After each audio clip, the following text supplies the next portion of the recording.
नाज़रीन, गिम्स अस्पताल के पीडियाट्रिक यूरोलॉजी डिपार्टमेंट तरफा वर्कशॉप थी गुजरियो, जैमें ॿारनि जी बीमारियुनि जे माहिर पीडियाट्रिक यूरोलॉजिस्ट डॉक्टरनि शिरकत कई ऐं ट्रेनिंग लेक्चर ऐं मुख़्तलिफ़ ऑपरेशन पिण कया। वर्कशॉप में बहितरीन कारकर्दगी ते सर्टिफिकेट ऐं अवार्ड पिण ॾिना विया। रिपोर्ट कयो आहे किशोर कुमार।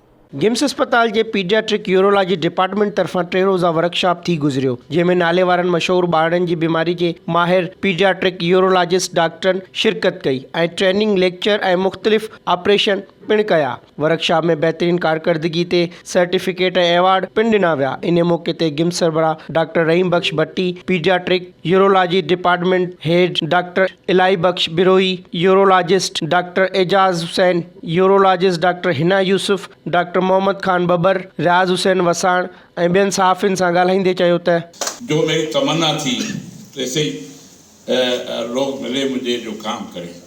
एडल्ट है, कार्डियोलॉजी है, एडल्ट पीठ, ये स्पेशल कार्डियोलॉजी है, कार्डिक सर्जरी है, फिर आर्थो है, न्यूरो सर्जरी है, लिवर सर्जरी हो रही है, लिवर ट्रांसप्लांट हो रहा है, किडनी ट्रांसप्लांट हो रहा है, बाईपास हो रहा है, एंजियोग्राफी एंजियोप्लास्टी हो रही, पीठ कार्डियोलॉजी हो रही है, वो बहुत चीज़ें। इधर आर्थो वाले मेरे पीछे हैं, रोड साथ है, कुछ ना कुछ होता है, एक्सीडेंट होते रहते, लेकिन जल्दी रैपिड आया मरीज, सारे चुभड़ जाते हैं मरीज के साथ, 1-2 घंटे में ना सब ठीक हो जाता है।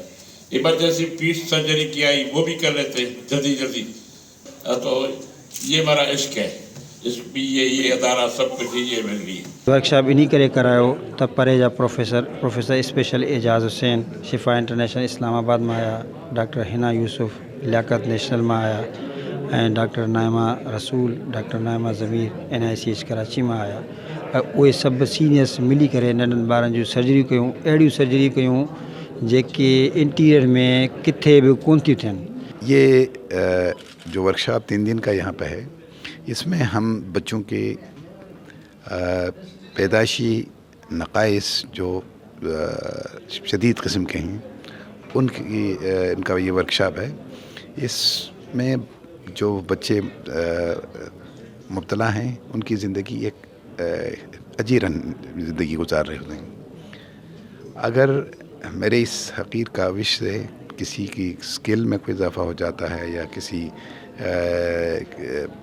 बच्चे को फ़ायदा होता है तो मेरे लिए इससे बड़ी खुशी की बात कोई नहीं है। मैं इस बात के लिए बहुत होपफुल हूँ कि इससे इस इलाके में मौजूद बच्चों की यूरोलॉजिकल प्रॉब्लम्स के हवाले से आगे काफ़ी काम होगा।